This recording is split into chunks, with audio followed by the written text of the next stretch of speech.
Porque a lei veio por Moisés, Jesus trouxe graça e verdade. João 1:17. Se inscreva no canal e compartilhe com um amigo. A insuportável doutrina. Esse é o tema. A insuportável doutrina. Segunda carta de Paulo a Timóteo, capítulo 4, versículo 3. Paulo disse assim: porque virá tempo em que não suportarão. Seria não suportarão, suportaram ali, né? Porque suportarão, tá, gente? Esse M aí tá errado. É isso? Porque virá tempo que não suportaram, não tem nada a ver. Porque virá tempo que não suportarão, é o correto, a sã doutrina, mas tendo grande desejo de ouvir coisas agradáveis, ajuntarão para si mestres segundo os seus próprios desejos. Está vendo aí? Interessante, né? Porque virá tempo, disse Paulo. Isso era para aquele tempo, mas a gente entende que essa mensagem é uma mensagem que não ficou presa naquele tempo. É uma mensagem transcendental. É uma mensagem que, claro, dentro desse contexto, ela se cumpriu. Mas dentro do nosso contexto, essa mensagem funciona. Essa mensagem, ela traz lições, né? Porque no nosso tempo não é diferente, né? Então, se a gente fosse atualizar, seria assim: porque estamos vivendo o tempo em que eles não suportam a doutrina. Por quê? Porque eles têm grande desejo de ouvir coisas agradáveis e por isso ajuntam para si mestres segundo os próprios desejos, segundo as suas próprias concupiscências. Então hoje não é diferente, irmão. As pessoas não suportam a sã doutrina, a doutrina saudável, o evangelho. As pessoas não suportam a doutrina. Por isso o tema, a insuportável doutrina. A graça de Deus, ela é insuportável. Por quê? Porque a tradição religiosa prefere escolher os mestres segundo os seus próprios desejos. Vamos lá. Você tem um filho, vai colocar seu filho ou sua filha em uma escola. Você vai pagar. Então, se você vai pagar e colocar seu filho em uma escola, uma boa escola, naturalmente você vai escolher os profissionais daquela escola, né? Você vai lá conhecer a escola, vai conhecer lá a secretaria, a diretoria, né? A assistência social da escola. É uma escola particular. Você vai ver lá se tem o curso A, curso B. Você vai procurar lá aquilo que você sabe que vai agregar valor, né, ao seu filho. Você vai pagar, então você vai atrás de mestres segundo o seu desejo. Mas o evangelho não é eu procurar aquele que me agrada. Não é eu procurar aquele que vai trazer uma mensagem para me beneficiar. A doutrina, o evangelho, é eu procurar entender a verdade. E a verdade é ela que vai te libertar. É ela que vai te transformar. Quem vai te libertar, transformar, te sustentar, não é o teu próprio desejo. Não são os teus próprios mestres. E é por isso que Jesus de Nazaré, olha lá, no plural, ó, mestres, ajuntarão ou amontoarão para si mestres. Aí Jesus disse: a ninguém chameis de mestre, porque há um só mestre. Então, se as pessoas procuram os mestres, já estão errados, porque é para procurar o mestre. A sã doutrina apresenta um mestre e não os mestres. E as pessoas deixam a sã doutrina e, tendo grande desejo de ouvir coisas agradáveis, procuram os seus próprios mestres. E por que procuram os seus próprios mestres? Porque eles vão em um lugar, lá tem um mestre. Aí aquele mestre ali fala uma coisa. Não, esse aí eu não gostei, eu vou atrás de outro. Aí vai lá, aquele outro fala outra coisa. Esse aqui até eu gostei disso, mas não gostei daquilo, eu vou atrás de outro. E aí vamos fica assim, vai em um canto, vai em outro, vai em canto. É como o pastor do sistema diz, fica parecendo um macaco, de galho em galho. Claro! Mas se ele também se coloca como um mestre, então a pessoa tem o direito de escolher os seus mestres. Então o pastor não pode nem reclamar. Se eu me colocar aqui como um mestre, eu sou mestre da graça. Aí você vai dizer, não, então eu vou procurar um mestre que satisfaça os meus desejos, porque Elcio não está satisfazendo o meu desejo, então eu vou procurar um outro mestre. Aí sai o povo procurando mestre. Mas quando eu apresento o único mestre, com a única doutrina, aí agora cabe a você a viver, suportar a doutrina da graça ou procurar os seus próprios mestres. 4:4. E não somente isso, também desviarão os ouvidos da verdade e se voltarão às fábulas. As fábulas, as histórias. Claro, dentro dessas fábulas judaicas, tinham centenas e milhares. Nós, no nosso tempo, temos as nossas fábulas religiosas, que, diga-se de passagem, são muito mais do que as da época de Paulo. Na época de Paulo havia várias fábulas, e as pessoas deixavam a doutrina para seguir seus mestres com suas histórias, suas fábulas. Agora imagine, vinha um, contava uma história, vinha outro, contava uma história, vinha outro, contava outra história diferente, e o povo seguindo aquelas fábulas, aquelas histórias. Por exemplo, lá em Atos 8, tinha um homem chamado Simeão, que ele era um contador de fábulas, ele era um mágico, ele iludia as pessoas de Samaria, e as pessoas seguiam aquele homem. Em Atos 13, tinha outro também, Bar Jesus, filho de Jesus, filho de Yeshua, era um falso profeta, um contador de fábulas. Então, havia vários contadores de fábulas. Lá em Atos 17, Paulo também fala dos epicureus, epicureus, não é isso? Os estoicos, não é isso? Contadores de fábulas, filósofos. Por isso que Paulo fala em Colossenses, sabe? Olha, não deixe que ninguém seja árbitro sobre você. Não deixe que ninguém vos engane com palavras persuasivas, com suas fábulas, com suas histórias. Tome cuidado com esses homens. Tome cuidado com esses mestres. Vocês, Colossenses 2:10, vocês estão perfeitos em Cristo, que é o único mestre. Mas enfim, as pessoas não queriam suportar a sã doutrina e preferiam desviar os ouvidos da verdade e se voltar para as fábulas, para as histórias. Vamos lá. 1 Timóteo capítulo 1, versículo 3.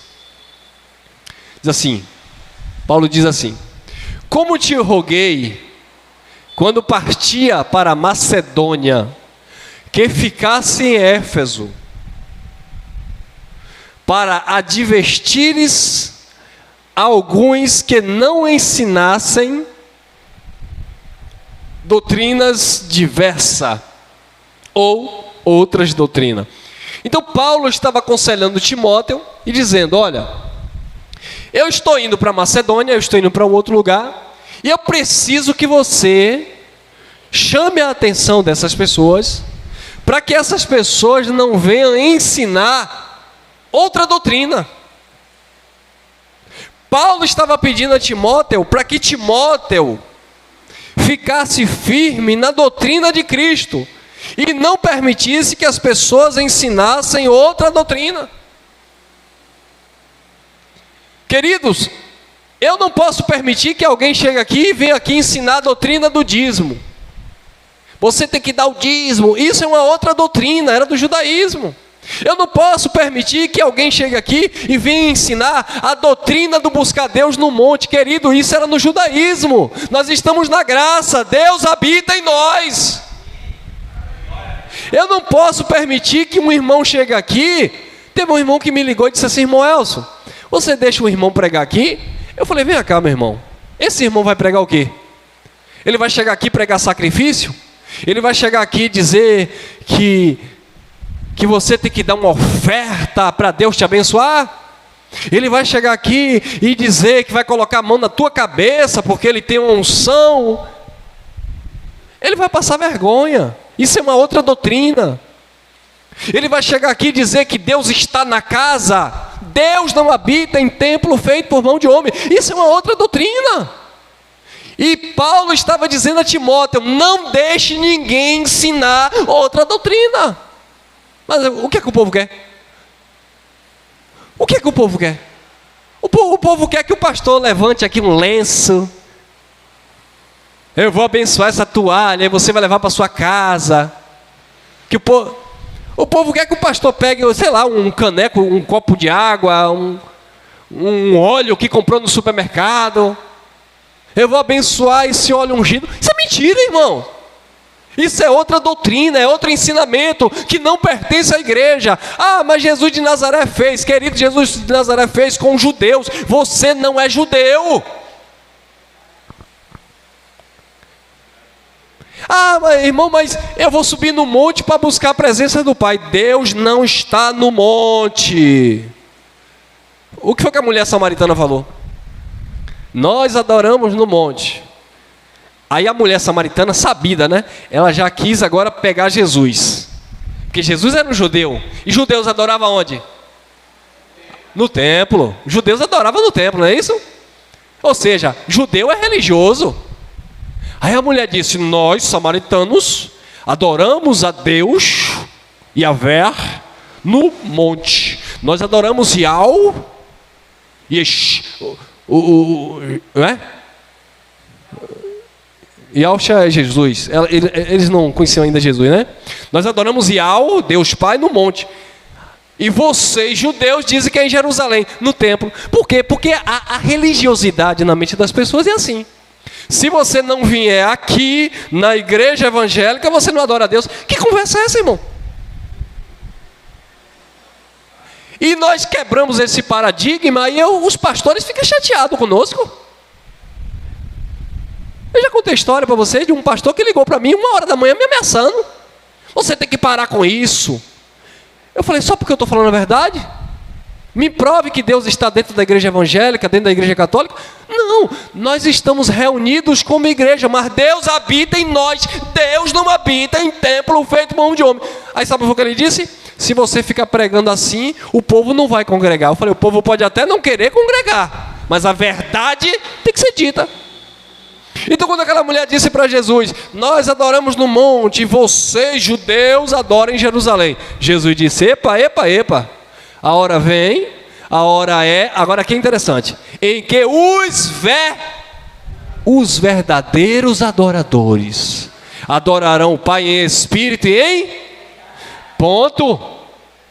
Meus irmãos, eu vou dizer uma coisa para vocês. Se tem uma coisa, eu não vou dizer que eu fico chateado, porque graças a Deus eu não tenho esse problema, mas eu fico triste quando eu vejo um pastor dizendo: venha para a casa de Deus, porque Deus aqui vai te dar uma resposta, porque aqui é o lugar de adorar a Deus, venha para o altar. Eu fico triste, irmão, porque as pessoas não crescem, as pessoas não aprendem. Eu estou lá na minha academia dando aula, Eu estou adorando a Deus. Eu estou no carro dirigindo. Eu estou adorando a Deus. Eu estou no meu trabalho, eu estou adorando a Deus. Você adora a Deus na tua mente, no teu coração, não é em um lugar.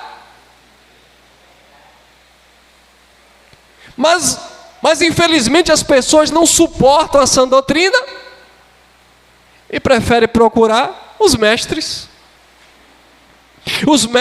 da religião, aqueles que têm, né, entre aspas, que tem a resposta para tudo, que resolve os problemas de todos. E não é assim. Eu te roguei, como te roguei, quando partia para a Macedônia, que ficasse em Éfeso, para advertires a alguns que não ensinassem doutrina diversa. Não ensine, não deixe essas pessoas ensinarem outra doutrina.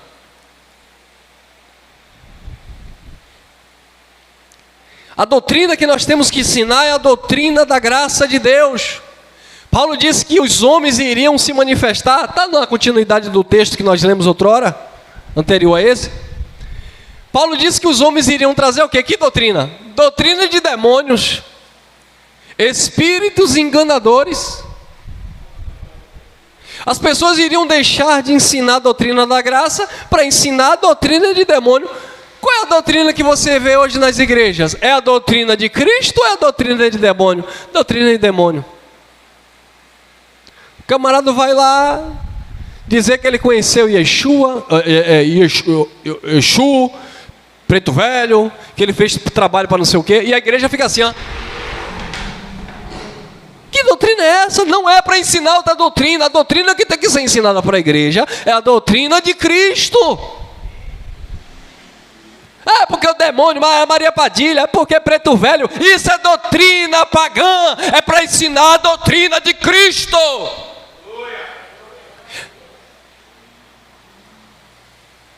Se fala mais de demônio nas igrejas do que de Cristo.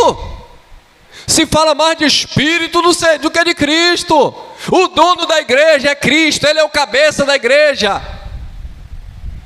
Você vai crescer no conhecimento da palavra de Deus, não das fábulas. Por que fábula? Eu estava gravando uma mensagem com um irmão, não sei se vocês acompanharam, um irmão lá da África, né, de Angola, o nosso irmão Custódio. Vou até gravar outra mensagem com ele, que eu achei interessante, lá da África. E aí na entrevista que eu tive com ele, eu falei, vem cá meu irmão, me explica uma coisa, você que é aí porque aqui no Brasil, eu fui sincero com ele, né? Aí no Brasil nós conhecemos a África como país da feitiçaria, do voodoo. Aí ele deu risada. Ele falou, meu irmão, ele fala meio assim, meio puxado, né? Ele falou, meu irmão Elson. Ele disse, a gente aprende mais aqui sobre demônio com os pastores que vêm do Brasil. Não é mesmo, irmã? Ele disse que esses pastores famosos aqui do Brasil, que fala grosso assim, e que não sei o quê, ele disse, nós aprendemos mais sobre demônios com eles, porque aqui na África não se fala disso.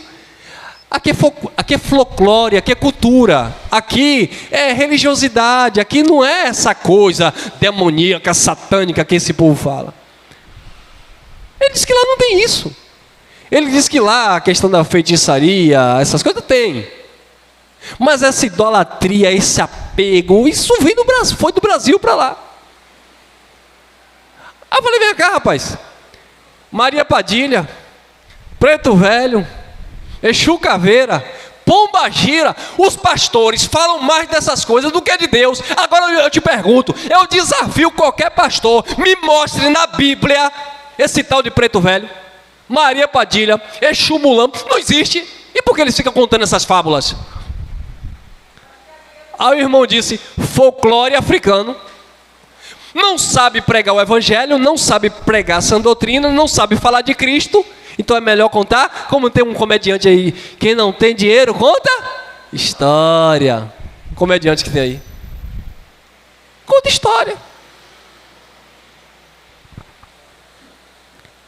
Não deixe ninguém ensinar outra doutrina. Fale da doutrina da graça. Eu tinha um líder, um pastor, né? Que quando era época de Páscoa, o camarada passava a noite toda no computador, estudando sobre o coelho da Páscoa. Porque o coelho é um animal fértil, que é um símbolo da promiscuidade sexual. Só porque o coelho faz um bocado de fio? Não, porque o coelho é um símbolo da promiscuidade sexual. E essa cultura pagã. Aí quando era no dia de Páscoa, lá de domingo, aí o pastor vinha: queridos, não deixa seus filhos receber ovo de Páscoa. Primeiro porque coelho não bota ovo. Isso é coisa do diabo. Aí eu falei: quando vocês receberem o ovo da Páscoa, me dê tudo, que eu quebre como chocolate. E conversa fiada. Deixa de pregar o evangelho para ficar falando de ovo de Páscoa. Eu não tenho nada a ver com ovo de Páscoa. Aí quando era 25 de dezembro, eu queria pregar que Jesus nasceu também no dia 25. Olha que conversa. Porque hoje é dia do nascimento de Jesus. Que nascimento de Jesus, rapaz? Jesus nasceu dia 25 aonde? Dia 25 de dezembro eram os romanos adorando o Deus Sol, e vocês pegaram aí essa cultura romana e injetaram Jesus no 25 de dezembro. Era uma adoração lá dos imperadores ao Deus Sol. Mas vamos fazer de conta que é o nascimento de Jesus. Aí tinha um pastor que dizia assim: quando você vai no aniversário, você leva o que para o aniversariante?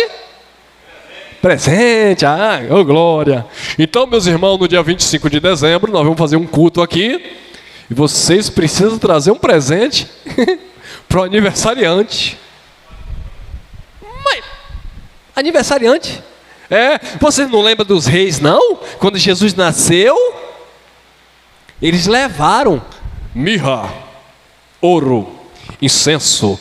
Isso fala de 3 qualidades de oferta. Aleluia. A primeira oferta, você vai trazer a oferta que representa a mirra, traga um salário mínimo. A segunda oferta, você vai trazer a que representa o ouro, traga um salário e meio. Mais ou menos.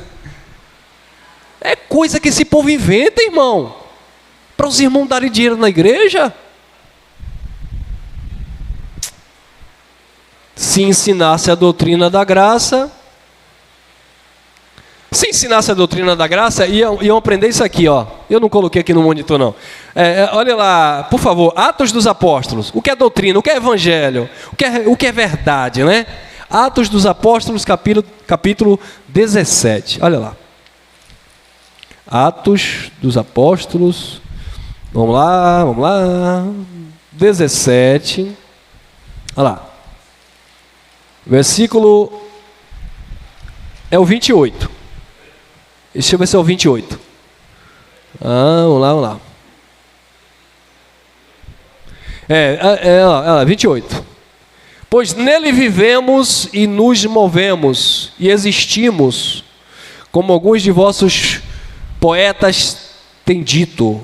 Mas eu vou ler versículos anteriores a esse, que é interessante. Vamos lá. Versículo 23 em diante. Para pegar aqui o contexto, né? Tem que estar no contexto. Diz assim. Versículo 23 em diante. Cadê aqui? Olha lá.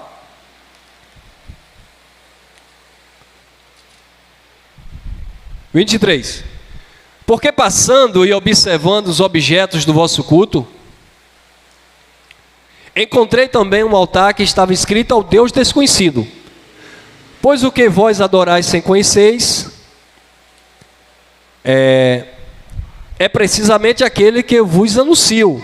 Aí Paulo vai dizer no 24: o Deus que fez o mundo e tudo que nele há, sendo ele Senhor do céu e da terra, ele não habita em templos feitos por mãos de homens. Agora sim, ao 25. Nem tampouco é servido por mãos humanas, como que necessitando de alguma coisa, pois é ele mesmo que dá a todos a vida, a respiração e tudo mais. Pronto. Então o nosso Deus, ele não é servido por nossas mãos. Não tem como você servir a Deus.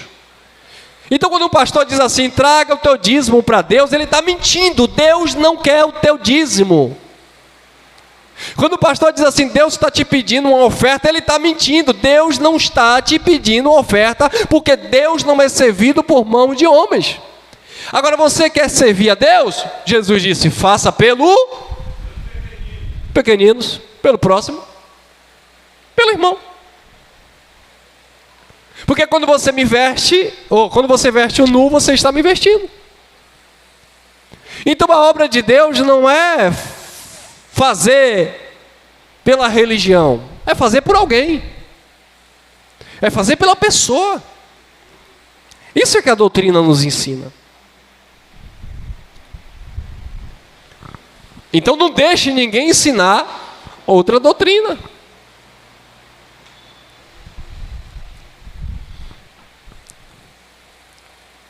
Aí o pastor disse assim, deixa eu ir na sua igreja pregar sobre a perca da salvação. Eu falei, perder a salvação, irmão? Você pagou pela salvação? Não. Então você não comprou. Se você não comprou, você não perde. Você recebeu. Se você recebeu, é presente. O presente é de graça. Agora, se você falasse para mim, deixa eu ensinar sobre a manutenção na mente do conhecimento dessa salvação, é outra coisa. Não para você conquistar a salvação, mas você entender o que é ser um salvo. Viver como salvo é diferente.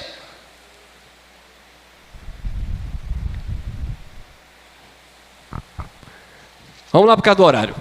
1 Timóteo, capítulo 1, versículo 4. Nem se preocupassem, Paulo estava mandando Timóteo a falar para os irmãos não se preocuparem, né? Nem se preocupassem com fábulas ou genealogias, oh, meu pai. Uma vez um pastor chegou na igreja e disse assim, olha, até outro dia eu tinha. Eu vou dar um presente, uma Bíblia Thompson, para quem lê a Bíblia durante o ano. Lê a Bíblia toda, mas tem que ler toda. Não pode pular nem genealogia. Eu li a Bíblia umas 3 vezes. Até a genealogia, acredita, eu tinha que ler. Porque não sei quem descendeu de quem. Porque não sei quem descendeu de quem. Porque não sei quem era filho de quem. BBB, bababá. Olha o que a Evangelho diz. Para você não se preocupar com fábula e nem com genealogia. O que isso vai nos beneficiar? O que é que isso vai me trazer de edificação? Está preocupado com genealogia, quem veio de quem, quem veio de quem. Daqui a pouco está dizendo, você veio do macaco. Não é para se preocupar com as fábulas ou com as genealogias. Porque o que você vai ver é tanta história, cada história, como dizia o ditado, cada história cabeluda desse povo, irmão. Ó, o pastor, ele foi um drogado. Aí ele saiu das drogas, vira pastor. O ministério dele é baseado em testemunho de droga. O pastor era do candomblé. Ele saiu do candomblé e virou pastor. O ministério dele é fundamentado em demônios. O pastor, ele era muçulmano, ele era espírita, ele falava com os mortos. Ele vira pastor, o ministério dele é fundamentado naquilo que ele viveu. Aí eu pergunto, e cadê o chamado de Cristo? Cadê o ministério do Espírito? Se eu não anular tudo isso para viver Cristo, Paulo disse, vivo não mais, mas Cristo vive em mim. Paulo não fundamentou seu ministério no judaísmo. Paulo era judeu. Paulo abandonou o judaísmo e começou a pregar cristocêntrico.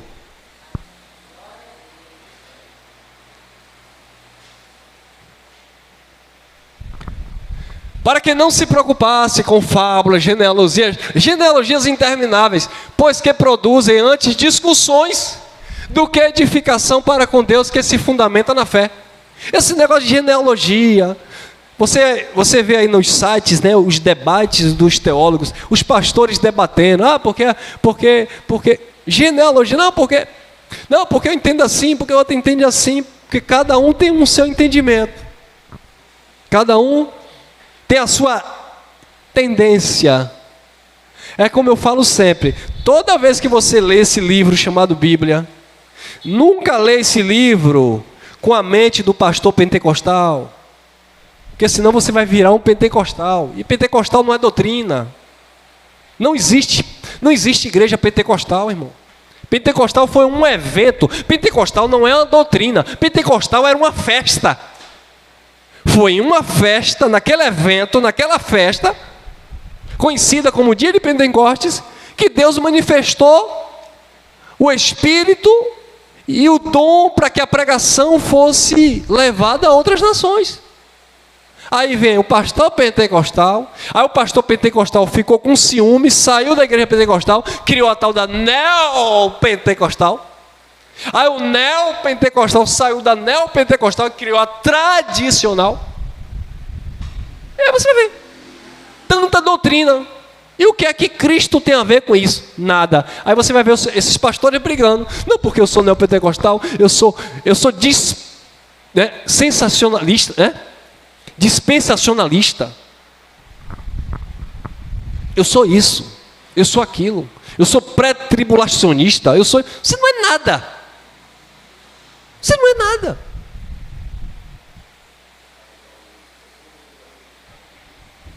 Você é tanta coisa e não é nada, porque você não consegue nem transmitir o básico do básico para as pessoas aprenderem. Por quê? Porque quer sempre inchar as pessoas, manter as pessoas ocupadas. Antes essas coisas produzem discussões. Que edificação? Não edifica, irmão. Não edifica, não adianta.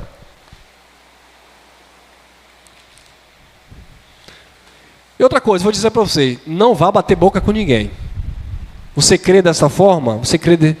Não tente convencer ninguém, irmão. Cada um tem a sua mente. Se chegar e te perguntar, você coloca o seu ponto de vista. Coloca o seu entendimento da palavra. Mas não vai discutir, não. Um bispo chegou para mim e disse assim: eu estou esperando Deus fazer algo. Eu falei: o quê? Não, porque Deus me prometeu. Prometeu o quê?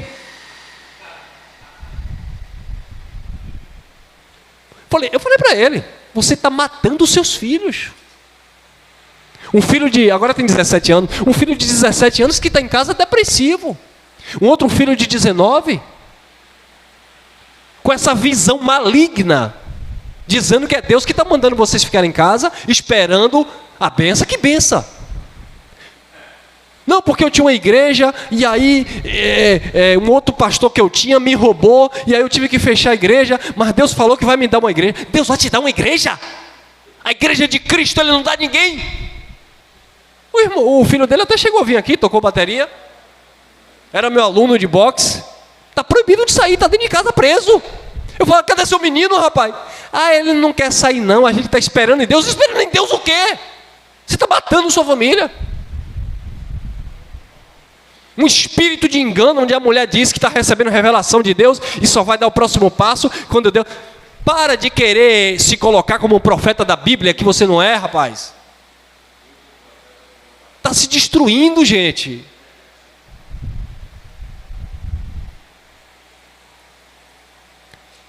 Não, irmão, é porque eu sou bispo, eu sou pastor e Deus me prometeu um ministério. Deus te prometeu um ministério? Pronto, Deus te prometeu? Eu fui até paciente com ele. Eu falei: pronto, você mora na sua casa, abre a porta. Você quer pregar a Bíblia? Abre a porta, pega lá a Bíblia, bota lá umas cadeiras lá e começa a pregar. Se Deus te deu isso aí, as pessoas vão lá parar para te ouvir. Agora, para de ficar em casa. Não, eu estou orando, eu estou jejuando, isso há mais de 5 anos, porque Deus me prometeu. Eu falei: o senhor tem quantos anos? Tenho 60 e pouco. Eu falei: eu estou com pena do senhor. O senhor se diz bispo. O senhor está se matando, destruindo a sua família. E eu fiquei com tanta pena do miserável.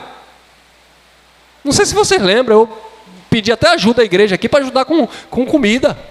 Fiz até pix para o abençoado para ajudar, que estava passando fome. Mas tem coisa que a gente não pode meter a mão para não participar da colheita de quem está errado. Deixa lá, não quer. É complicado, gente. Não, irmão. Deus fala comigo, querido, ó a palavra aqui. O que é que Deus está falando? Não, Deus está falando aqui. Deus está falando aqui nada, irmão. Isso é coisa da tua mente. Você é o mestre da sua própria consciência. Você está alimentando um sentimento seu humano. dizendo que é Deus. Não é Deus.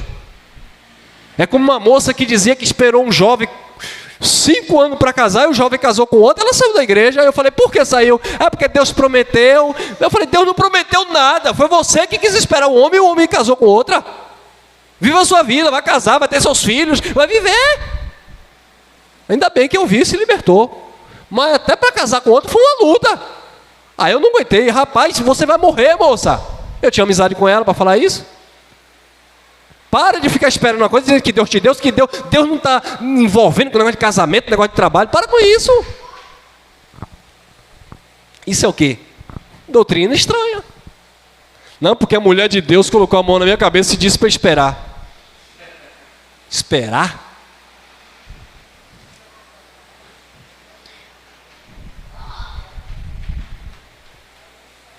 Olha lá, 1 Timóteo 1,5. Mas o fim desta demonstração é o amor, que procede de um coração que é a mente, né? A mente pura, de uma boa consciência. Tem que ter uma boa consciência. Você tem a mente salva, você é um salvo. Tem uma boa consciência. Eu sei o que eu estou fazendo, o culto é racional. Eu sei onde estou pisando. Eu não estou pisando em casca de ovos, não. Eu sei onde estou colocando os meus pés. Tem que ter uma boa consciência. E de uma fé não fingida. O que é uma fé fingida? É uma fé manipulada. É uma fé voltada para objeto, para coisa. Uma fé fingida é uma fé onde o pastor diz assim, ó, eu vou orar e você vai beber essa água vai te curar. Isso é uma fé fingida, manipulada, porque o pastor diz que a água dele, orada em nome de Jesus de Nazaré, vai curar, mas ele fala mal da água benta do padre. Por quê? Porque a água dele é melhor. Ele fala mal do sal grosso da Umbanda ou da Macumba, sei lá o quê, mas o pastor evangélico faz a campanha do sal também. O sal dele é melhor. Ele fala mal da toalha branca lá, da mesa branca, né? Mas ele faz o culto que todo mundo tem que vir de branco.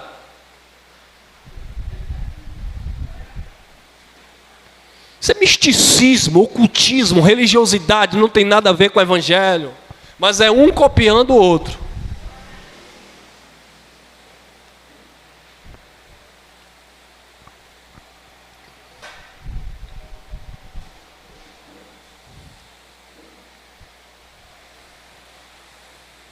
Fé fingida. Aí o camarada diz, não, eu tenho fé na folha de trevo, bota atrás da orelha. Aí o crente, isso é mentira, você tem fé numa folha de trevo? E o crente que tem fé numa toalha que o pastor vende na igreja? E o crente que tem fé em um envelope amarelo da prosperidade, no envelope vermelho para casar rápido? E o crente que tem fé no altar? Que altar? Fé fingida. O crente fala do outro irmão católico que sobe a escada de joelho. Ele critica. Mas ele está no muro, na montanha ali de Itapuã, subindo a areia.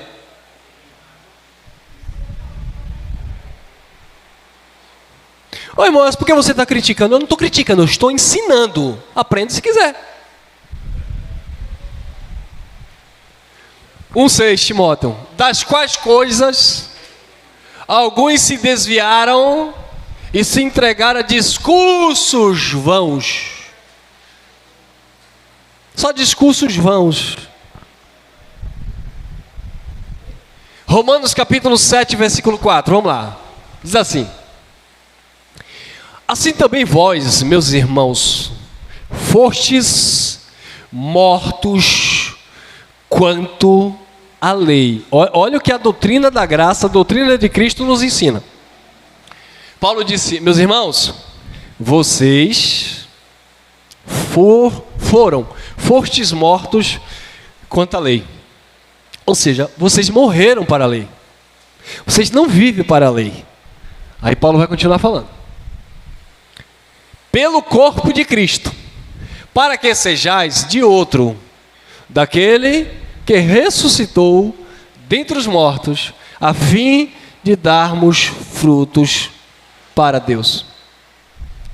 Vocês estão mortos para a lei e vocês pertencem agora a outro, aquele que ressuscitou dos mortos. No capítulo 8 de Romanos, no versículo 2, capítulo 8, versículo 2,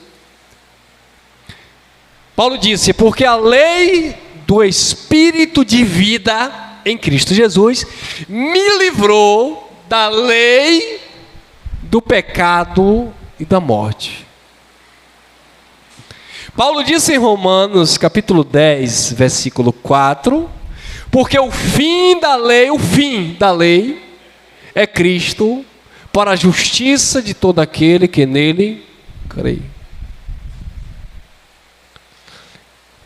Então, queridos, a lei, Malaquias 4:4, a lei que Deus deu a Moisés para Israel, era para Israel. Quando Jesus veio, Jesus cumpriu aquela lei, porque ele era um judeu, nascido de mulher, Gálatas 4, sob a lei, porque ele nasceu debaixo do tempo da lei, ou seja, ele nasceu no tempo da lei. Ele cumpriu a lei. Mateus 5,17. Eu não vim abirrogar, burlar, eu vim cumprir. Então Jesus veio e cumpriu a lei. A lei era um contrato que começou em Moisés até Jesus de Nazaré. E diga-se de passagem, era um contrato conhecido como ministério de condenação e morte. Por isso que Jesus morreu, porque pela lei, maldito o homem que for pendurado no madeiro. Ele morreu para cumprir a lei. Colossenses 2,14 diz que ele rasgou o escrito de... rasgou a lei, porque o escrito de dívida era a lei. Porque a lei dizia, adulterou, tem que morrer apedrejado. A lei dizia, a moça que casou não sendo virgem tem que ser apedrejada. A lei dizia, se quebrar o sábado tem punição. A lei dizia, se tomar café, comer camarão, coisa do mar, tem punição. A lei dizia, ministério de condenação e morte. Aí vem o pastor hoje que quer colocar o povo tudo debaixo da lei. É por isso que o pastor olha para a igreja e diz assim, vocês estão em pecado. Claro, ele coloca o povo debaixo da lei. Agora, quando eu coloco o povo em Cristo, porque Moisés trouxe, João 1,17, Jesus trouxe graça e verdade. Quando eu começo a pregar e dizer, vocês não estão na lei, vocês estão na graça, aí você vai se ver salvo, abençoado, perfeito no Senhor. Falho, né? Nós falhamos, mas espiritualmente estamos perfeitos. A carne é fraca, mas o espírito está pronto. Não há maldição espiritual na tua vida, porque a maldição que havia era na lei, e Jesus levou na cruz as maldições. Você não está na lei de Moisés que Deus deu para os judeus, você está na lei do Espírito que Cristo deu para a igreja. Essa é a doutrina que tem que ser pregada, mas essa doutrina é insuportável, porque se eu uso Moisés, eu uso o altar, porque o altar era na lei. Se eu uso o altar, eu uso sacrifício, porque o sacrifício era na lei. Se eu uso Moisés, eu uso o corpo sacerdotal, ou seja, hierarquia pastoral. Eu tenho certeza que vocês já viram pastores dizendo, nós somos a família sacerdotal, eu, minha esposa, minha mulher, nós fomos separados por Deus. A igreja toda foi separada por Deus. Ele não é especial, eu não sou especial. Não, mas é porque eu sou líder. Não, eu só ministro o evangelho, o líder, o cabeça é Cristo. Então se eu tiro a lei, eu anulo essa pompa. Se eu deixo de pregar a lei, se eu tiro a lei, e tem que tirar. Cristo cresce e o profeta, aquele que se diz profeta, ele... O que foi que João Batista disse? Que ele cresça e que eu... O profeta João Batista, que Jesus falou, dos nascidos de mulher, não havia profeta maior do que João Batista. Mas o maior profeta da Bíblia, ele disse que eu diminua e que ele... Aí Jesus disse, não fui eu. Jesus disse que o último profeta foi João Batista. Aí está todo mundo hoje se dizendo profeta, só porque fica contando história e as pessoas acreditando, e porque fala alguma coisa, que acontece? Então Bob Marley também foi um profeta. É só assistir o documentário. Bob Marley lia a mão das pessoas e algumas coisas aconteciam, e as pessoas tinham Bob Marley como profeta da religião Rastafari. E aí?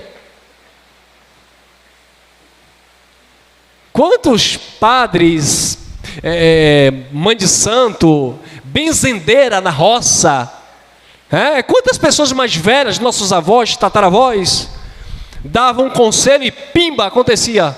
E aí? É profeta de Deus? Não, irmão. Não tem nada a ver com profeta, não. Então as pessoas estão descaracterizando a palavra e dando cargo, título a quem não tem.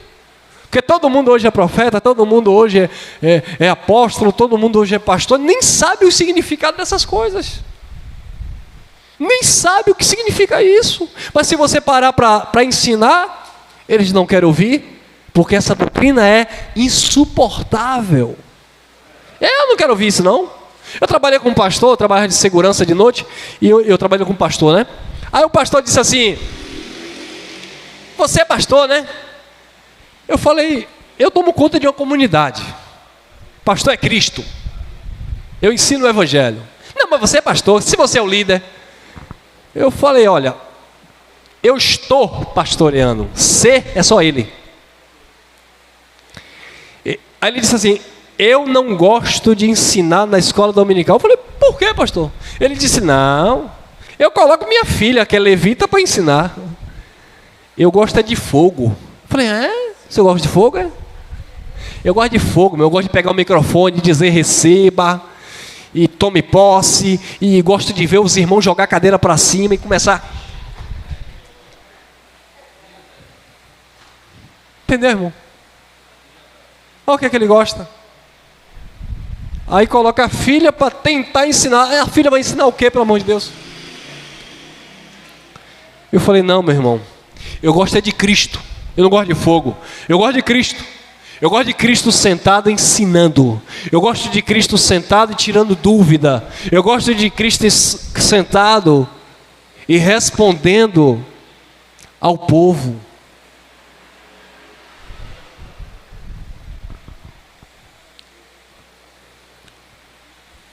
Então nós pertencemos àquele que ressuscitou. Nós pertencemos ao Cristo que ressuscitou dentre os mortos. Você não pertence a Jesus de Nazaré ensanguentado. Aquela figura do Nazareno não existe mais. E os cristãos, nós estamos em 2025, 2026 está na porta. E os cristãos de hoje estão adorando Jesus de...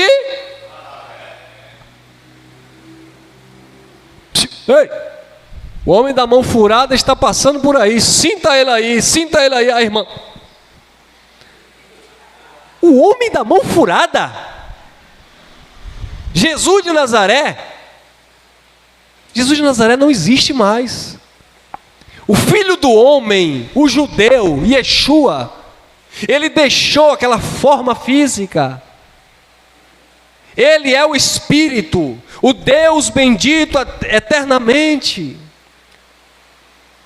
Então eu não posso ficar aqui invocando Jesus de Nazaré, porque é como se eu estivesse atribuindo a minha adoração para a figura do homem. E é aqui que a gente entra de sola e muita gente não entende. Eu vou trazer essa mensagem com mais cuidado depois. Talvez você nunca tenha ouvido isso. Quem falou para você que Jesus de Nazaré deveria ser adorado? Me mostre na Bíblia João, o apóstolo, adorando Jesus de Nazaré. Pedro adorando Jesus de Nazaré. Tiago adorando Jesus de Nazaré. Me mostre na Bíblia Jesus de Nazaré dizendo assim: Pedro, Tiago, João, eu quero vocês aqui, aos meus pés, me adorando. Ele não aceitou. Aí veio de lá um perturbado, se jogou nos pés dele, que a Bíblia chama de endemoniado, era um lunático, era um louco. Se jogou nos pés dele e começou a adorar. Ele, levante. Jesus de Nazaré que disse: adorarás ao Senhor teu Deus, e só a Ele servirás. Jesus de Nazaré nunca exigiu adoração, porque Jesus de Nazaré era a figura do Filho, ensinando os seus irmãos a viver a sua imagem e a sua semelhança. Como eu fiz, vocês devem fazer. Paulo fala na carta aos Hebreus que ele não teve vergonha de chamar o seu povo de seus irmãos. Jesus de Nazaré não era pai, ele era irmão. Ele não recebia adoração, ele dizia que era para adorar a Deus. Os apóstolos nenhum adoraram a Jesus de Nazaré. Jesus de Nazaré nunca pediu adoração. Ele dizia que é para adorar. O jovem chegou para ele e diz: o que é que eu posso fazer para ser salvo? Ele diz: adorarás o Senhor teu Deus de todo o teu coração, de toda a tua força.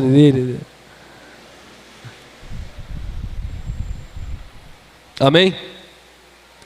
Ô irmão Elcio, então hoje quando eu digo assim: eu te adoro, Jesus, eu te amo. Eu já vi o irmão Elcio falando que adora Jesus, adora. O senhor já fala aí que o senhor ama Jesus. Mas só quando eu falo que eu amo Jesus, eu não estou falando de Jesus de Nazaré. Eu estou falando daquele que ressuscitou dentre os mortos. E quem ressuscitou dentre os mortos não é o homem da mão furada passeando no meio da igreja. Quem ressuscitou dentre os mortos é o Espírito, o Deus eterno, porque o Senhor é Espírito.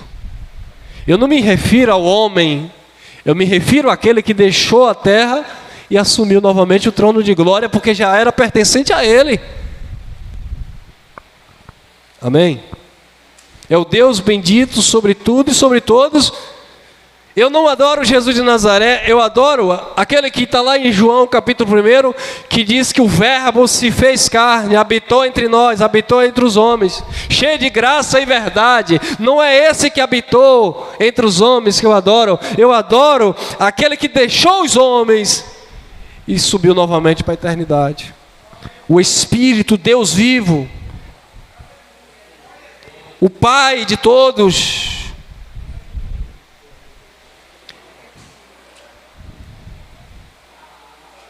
Amém, amados? Estamos finalizando, vamos lá. Olha aí. 2 Coríntios 5,15. E Ele morreu por todos, para que os que vivem não vivam mais para si, mas para aquele que por eles morreu e ressuscitou. Ô irmão, mas o que morreu não é o mesmo que ressuscitou? É a mesma pessoa? É. Só que o que morreu, morreu para uma mensagem. O que ressuscitou, ressuscitou para outra mensagem. O que morreu, morreu para a lei. O fim da lei é Cristo, morreu. Nós morremos com Ele para a lei. O ministério de condenação e morte morreu. Nós estamos crucificados nele. Paulo disse: vivo não mais eu, mas Cristo vive em mim. Eu estou crucificado com Cristo. Então nós morremos para Ele. Quando Ele ressuscitou, ressuscitou uma nova natureza, uma natureza espiritual, uma natureza divina, uma natureza eterna. Nós vivemos para aquele que ressuscitou dentre os mortos. Ele não está mais na cruz.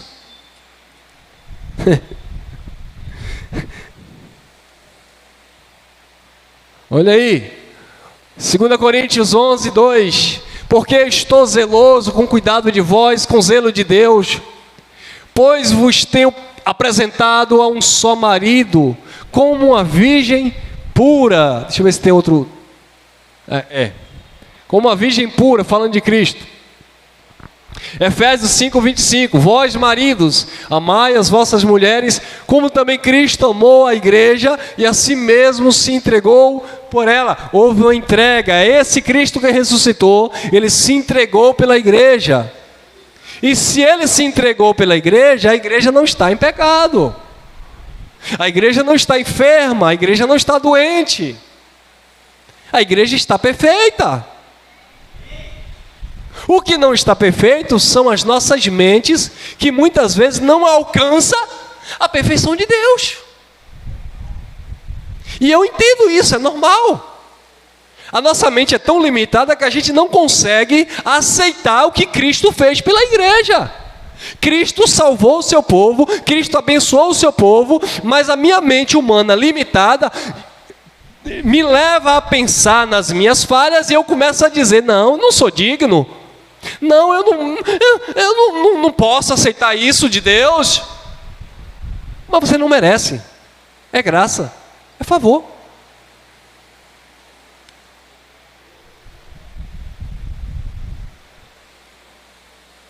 Olha lá, Efésios 5:26, para a santificar, purificando-a com a lavagem da água limpa, pelo batismo nas águas, pela palavra. O pastor disse, quem crê e for batizado é salvo. O que tem de crente batizado perdido, irmão? Porque pegou um texto fora do contexto. Não, irmão, mas a Bíblia diz que quem crê e for batizado é salvo. Esse pastor é mentiroso. E eu provo para ele que ele é mentiroso. Qualquer pastor que prega isso é mentiroso. Não, irmão, mas a Bíblia diz que quem crê e for batizado será salvo. Quer ver que ele é um mentiroso? Então vamos lá. Aí eu sou um pastor. Aí eu pego aqui o texto de Marcos e digo assim, quem crê e for batizado será? Aí eu estou pregando, está uma multidão. Aí a multidão levanta a mão. Ei, pastor, eu creio. Aí o pastor diz assim, eu digo, então você tem que ser batizado? Aí ele diz, eu quero. Aí eu pego, você que creu, te batizo. Segundo o texto, eu digo que você está salvo, não é isso? Não é isso que o texto diz? Quem crê e for, será? Pronto, então você pode ir embora. Já que você está salvo. Aí o pastor agora começa a colocar umas coisinhas. Veja bem, está salvo, mas tem que dar o dízimo. Tem que vir para a igreja, tem que tomar Santa Ceia, tem que isso, tem que subir no monte, tem que jejuar. Então você mentiu. Tem que pagar os votos. Não, irmão. Você mentiu porque você falou de um texto fora de um contexto. Até porque a salvação ali não tem nada a ver com a vida eterna, irmão. Oh! É o mesmo texto que Jesus falou em Mateus 24:13, que diz assim, aquele que perseverar até o fim será... O mesmo texto de Marcos, quem crê e for batizado será salvo, é exatamente o mesmo texto de Mateus 24:13, que diz que aquele que perseverar até o fim será salvo. Aí a pergunta é, salvo de quê? Da grande tribulação que estava acontecendo, que iria começar, e começou no ano 64 e foi até o ano 70 da era cristã. Porque Jesus já vinha dizendo em Mateus 24, olha, aqueles que estiver no monte, não desça, quem estiver em casa, fuja para os montes. Coitado, ai das grávidas, minha esposa está grávida. Imagine os soldados romanos invadindo Jerusalém, mais de 60 mil soldados romanos para destruir Jerusalém. Imagine a minha patroa lá, com um barrigão desse. Como é que ia correr? Aí Jesus disse, ai das grávidas naqueles dias. Jesus dizia, orai para que a vossa fuga, não é salvação eterna, a vossa fuga não aconteça no sábado ou no inverno. Porque lá era 8 ou era 80, ou era muito calor de dia e muito frio à noite. E no inverno então? Vocês têm que orar para a vossa fuga não acontecer no inverno, que é muito frio, ninguém vai querer sair de casa. Orai para que vocês não fujam também, a vossa fuga não aconteça no sábado. Está lá em Mateus 24. A vossa fuga não aconteça no sábado. O que era que acontecia no sábado? Os judeus guardando o sábado e as portas de Jerusalém trancadas. O povo tudo preso. Aí Jesus dizia, cai fora. Aí Jesus dizia assim, olha, 2 estarão no moinho. Moinho era moendo grão, né? Geralmente era 2 pessoas naquele 2 estarão no moinho. Jesus já sabia. Jesus disse, um vai ser levado, outro vai ser deixado. Aí o religioso, a tradição religiosa pegou esses textos e disse assim, 2 estarão na cama, um será levado, outro será deixado. Vera linda, você é crente ainda? Porque senão Jesus vai levar Luiz e você fica.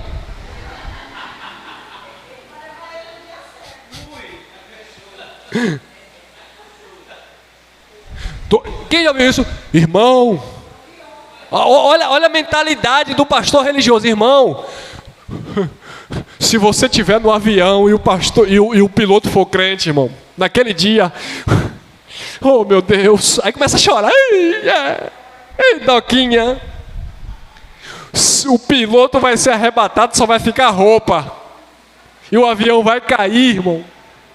Quem foi que botou isso na mente desse povo? Quanta criatividade! Jesus estava falando da invasão romana que iria acontecer. Aí Jesus disse, vocês precisam perseverar até o fim. Quem perseverar até o fim será salvo. Porque se possível até os eleitos serão enganados. Aí Jesus vai lá em Lucas 21, Lucas capítulo 21, versículo 20 ao 22. Jesus disse assim, quando vocês verem, vocês não somos nós, não é a igreja aqui. Jesus estava falando para aquele público ali presente da sua época, 2000 anos atrás. Quando vocês, judeus, quando vocês verem Jerusalém cercada de soldado, saber que é a vossa destruir ou dissolação. Mateus 24:15, Jesus disse de novo, como profetizou Daniel. Daniel 9, 24 a 26, Daniel já tinha profetizado isso, que o templo, o santuário seria destruído, a cidade santa seria invadida. E é por isso que Jesus disse, quem perseverar até o fim, será salvo dessa invasão. E aí vem o imperador destruindo tudo, Nero, matando cristão, botando crente na estaca, as ruas de Alexandria toda cercada de crente morto, e aí vem Nero matando, vem os imperadores destruindo. Aí quando chega no ano 70, o general Tito invade Jerusalém com 60.000 soldados romanos e destrói toda aquela cidade. Mais de 100.000 judeus morrem, um monte de judeus é levado escravizado. Havia tanta matança, mas tanta fome naquele lugar, que as grávidas comiam os seus próprios fetos. Fugindo, atentos, ligados. Quem perseverar até o fim será salvo. Quando vocês verem a trombeta tocando, os soldados estão chegando, ó, dá no pé. Mas se ficasse dispersa, não, era pego. Foi o que aconteceu com muitos. A perseverança era essa, era perseverar na doutrina de Cristo para a qualquer ponto, a qualquer situação, eles caísse fora. Essa era a salvação deles. Mateus 24. Mas enfim, o pastor prefere espiritualizar as coisas e passar uma informação que não é verdade. Irmão, quando Jesus voltar, você vai subir. Pastor, quem já morreu? Quem já morreu ressuscita de novo e aí sobe. Como assim, se a Bíblia diz que carne e sangue não é do reino?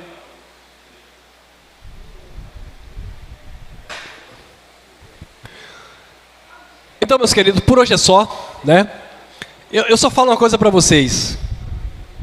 Assim como Jesus disse, quem perseverar até o fim seria salvo daquela situação, aí eu digo para vocês, persevere até o fim na graça de Deus, na sã doutrina, para que vocês não sejam enganados por essas mensagens fora daquilo que é a realidade.